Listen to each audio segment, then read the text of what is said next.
What's up, everybody? Thanks so much for tuning back into the channel. My name is Nick Eden, and you are locked into another episode of Morning Cup of Merch. Alright guys, so I usually reserve this video for a little bit later in the season, a little closer to Q4.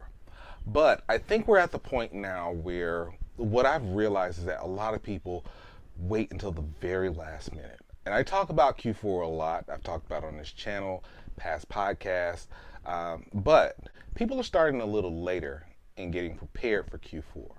So today we're actually going to start this earlier, and we're going to talk about the biggest selling season of the year. So if you're brand new to the channel, and you're brand new to the podcast, and you're brand new to print on demand, you might have heard me talk about this in Clubhouse. You may have seen another video on it, another content creator talk about print on demand. Q4 is something that we are all looking forward to. Q4 is the last 3 months of the year, and it's the biggest selling season of the year. It's the season where if you've only been selling a little bit here and there, you have the opportunity to sell 2, sometimes 3 times more than you normally do throughout the year. So this presents a unique opportunity because people are buying for holidays, people are buying for whether it's Christmas presents, whether they're in the mood to buy for Halloween, Thanksgiving, Christmas, whatever the case may be. Now is your opportunity to really cinch in on that customer and make a lot of money in the process. So we're going to talk a little bit about the 5 tips that you need to be prepared for Q4 and the biggest selling season of the year. So the first thing we want to look at is products. Okay, and in this particular instance, we are talking print on demand. So we're talking t-shirts, we're talking hoodies, we're talking anything that can be printed on demand. This is not something that's merch specific. And I want to make sure, because I know I can get really Merch by Amazon heavy on this channel. But when it comes to print on demand, this is all encompassing. So we're talking Spring, we're talking Printful, we're talking Shopify, we're talking all of it.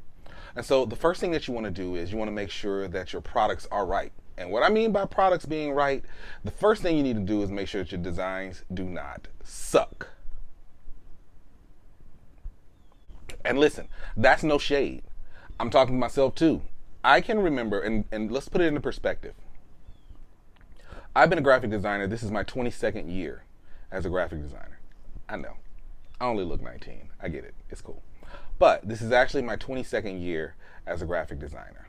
And even when I think about how long I've been doing graphic designs, and I'm really good at designing, I often go into my account and I'll see something that sold from like 2017, 2018, and I'm like, somebody bought this ugly shit? Like, it's crazy.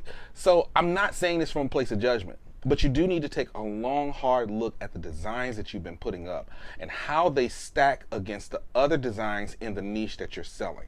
That does not mean that you need to copy the other shirts. But quite frankly, if these other shirts are selling, there is a reason why. And if your keywording is great, if you're showing up on page 1 and page 2 of the results and you're still not getting the type of sales, it probably means that your design is shitty. And in that regard, okay, that's fine. Improve your own designs. Don't go improving somebody else's designs. That's stupid. That's a recipe for disaster. Be your own competition. Take your own designs and improve those. And if you're in a niche that's selling, if you're on a constant take on improving your designs, then the likelihood is that you're more likely to get sales because this design looks better than the last. So you want to assess your products and how many you actually have available. If you're talking Merch by Amazon specifically, yeah, there are some restrictions in terms of how many products that you can have up. But with things changing to where it's not just about having 10 spots, it's 10 designs, you do have an opportunity to get just a little bit more and a little further ahead with how many designs you have available. So don't squander your spots. Don't squander the space. There's only so much mental real estate that a customer is going to take. And you want to make sure that you are not only top of mind, but you're top of mind with the quality. Because if they're searching on a platform like Amazon or Etsy or Redbubble, the likelihood is they are there to make a sale or to make a purchase. They are there to take their wallet or their purse out, get their credit card or their debit card or whatever the case may be. And they are looking to make a purchase. So if they're looking to make a purchase, you want to make sure that you're the person that has enough products and enough quality products that will entice them to actually buy. The second tip is marketing. And this is where a lot of PLD sellers tend to fall off. There is a way to market your designs. But most people just think, oh, well, I'll just put it on there and, somebody will come and buy it. Or I'll do some good keywords and somebody's going to come and buy it. That's true to an extent. And on platforms like Amazon, where you have just so much traffic, you can do that. But not everybody's on Amazon. And not only is not everybody on Amazon, the folks that are on Amazon, and there's a lot of them, are also doing designs and good keywording. What are you going to do to stand out? So if you have an opportunity to promote and market your listings, why wouldn't you? Now, whether that's free or paid is ultimately up to you and your plan. I would say this, and that's just this me being completely transparent. The more I advertise, the more I sell. When I don't advertise, I don't sell. And there are people out there that can do it, and props to you. Kudos to you. That ain't me. I got to put some muscle behind my hustle. So if you have the opportunity to market yourselves, then do so. So what does that look like? Okay, let's take Amazon for instance. With Amazon, they've just rolled out a few more folks where they're allowing them into the advertising platform. And so advertise. I am a testament. It's worth it. Advertising on Amazon with as much competition as there actually is the difference between me getting royalties that have a comma in the check and the ones that don't. Etsy has promoted listings.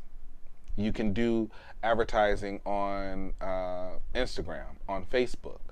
There's a lot of different ways that you can use to advertise your products, and they still work.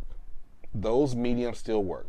Do they work to the extent that some of the folks in the group say that they used to work? Maybe not, but they still work. There's a reason that large corporations put so much money into advertising every year, because it works. And unless you're going to tell me that you seem to have a better business plan than Coca-Cola and all these other platforms,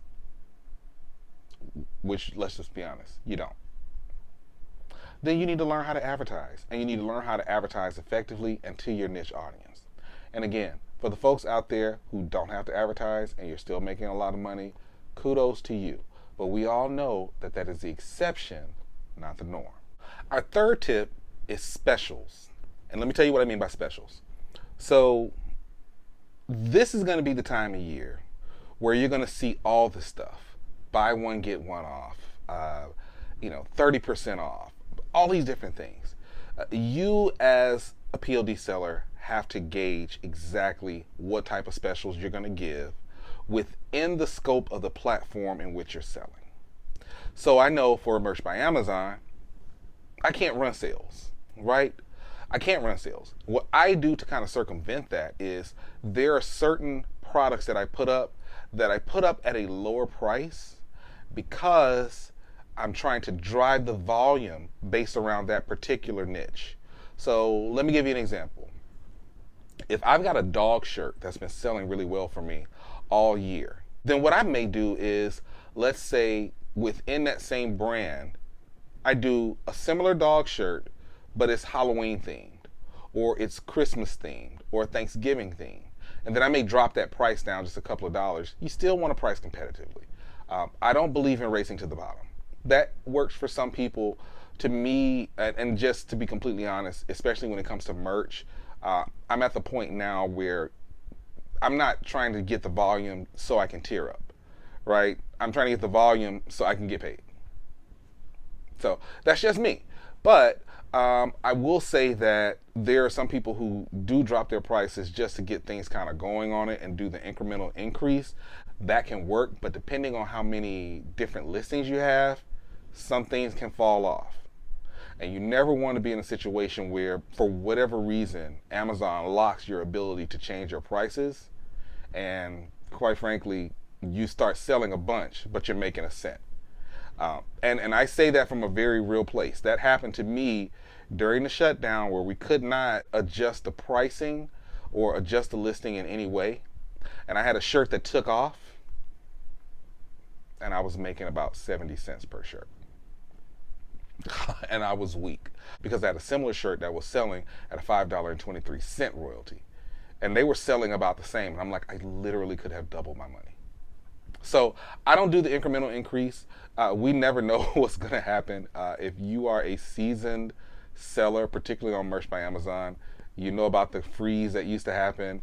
Amazon looks like they've got that under control now, but we just never know what's going to happen. And so, again, price competitively, price for the market. But I do, again, going back to that dog example, I've got the dog, now I've got the dog on Halloween, Thanksgiving, and Christmas. I drop that price down to get that momentum going because clearly people are liking this dog shirt.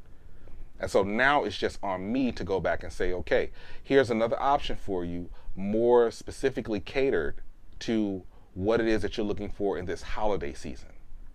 And then I may actually do like an ugly dog sweater for Christmas, even though you can't say ugly Christmas sweater. Our fourth tip is staying focused. I know that sounds like guru talk. I know it sounds, I get it. I get it. And it's cliche, I understand, but sometimes cliche works. Staying focused, and this is what I mean. My first Q4 on Amazon, I had a shirt that took off like around this time. This is 2017, so it was around this time, 2017. And at the time, I'm in the groups. I spent some time on Reddit. Anyway, I spent some time on Reddit and just other places where they were talking about Merch by Amazon. And you get to seeing all of these screenshots and everybody's making all this wonderful money. And I'm this new young seller. I think I was in the 100 tier at the time. And I'm just like, oh my God, this is great. You know, I'm getting the numbers like they're getting, and they're on these higher tiers, and you just hear the ka-chings rolling in, and you spend more time in the day logging in instead of researching, instead of continuing to focus on marketing, instead of continuing to adjust your pricing so that it's competitive. You spend more time just waiting on the dashboard for that next cha-ching that you lose focus. Because eventually that's going to stop. Eventually people are going to get tired of that type of shirt. Eventually people are going to stop buying the dabbing chili pepper. I don't say that out of judgment for anybody. I actually had a dabbing chili pepper shirt for Cinco de Mayo, and it sold well for a while, but people get tired of it. There are shirts that I had in 2017, 2018 that still sell to this day, and there are some that folks are just like, yeah, this is no. So you have to stay focused. If you don't stay focused and you're just so caught up about what's going on in the moment, it's further to do the actual fifth step, which is looking ahead. Now, we spend all this time getting ready to do Halloween, Thanksgiving, Christmas, Hanukkah, Kwanzaa, all the obscure holidays that I talked about just a couple of weeks ago. We spend all that time focusing on Q4 and not realizing that in Q4, people are also purchasing for Q1 and Q2. And if you don't believe me, ask a seasoned seller who sold a Valentine's shirt in November. Ask a seasoned seller who sold a New Year's shirt in September and October. Ask someone who purchased a Black History shirt in November. You have to look ahead. If you're not willing to look ahead and you're just so caught up in the moment and you lose focus like on step 4 and you're not looking ahead, that's when you see that drop off. Because what they'll say in the Facebook groups, oh yeah, Q1 is always notoriously slow for me.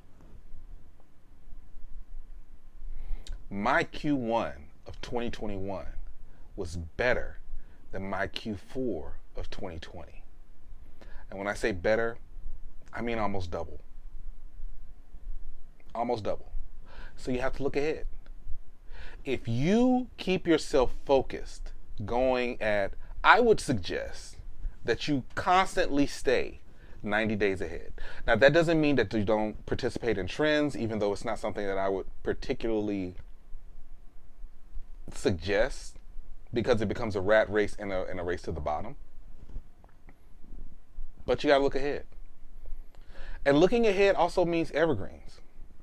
You know what? I got all these ka-chings going now.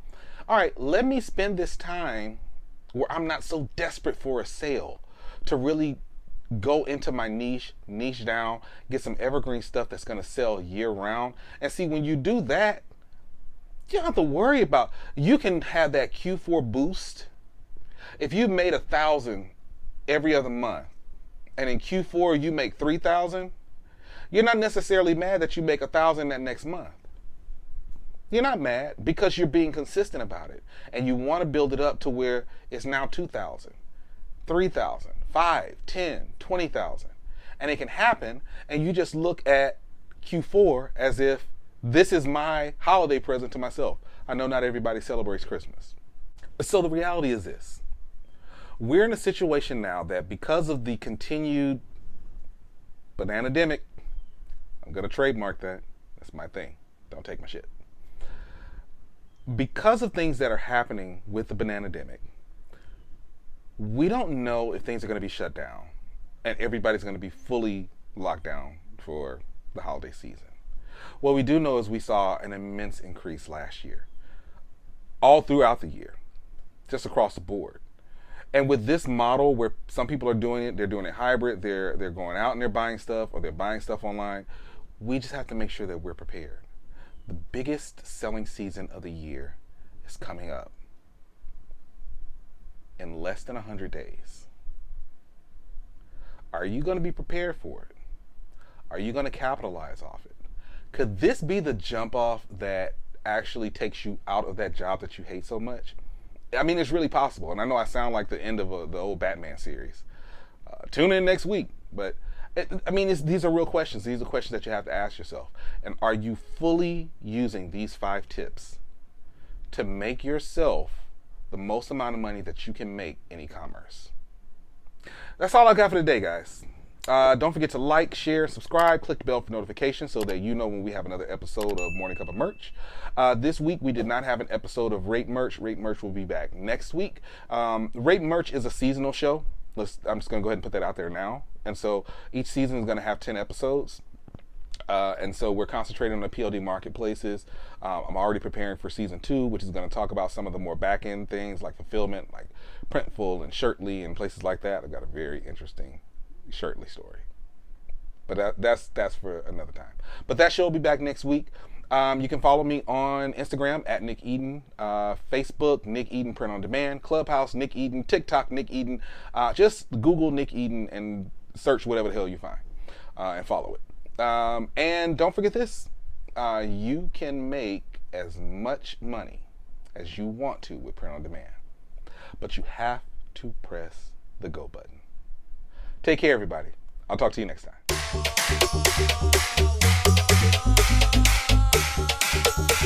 time.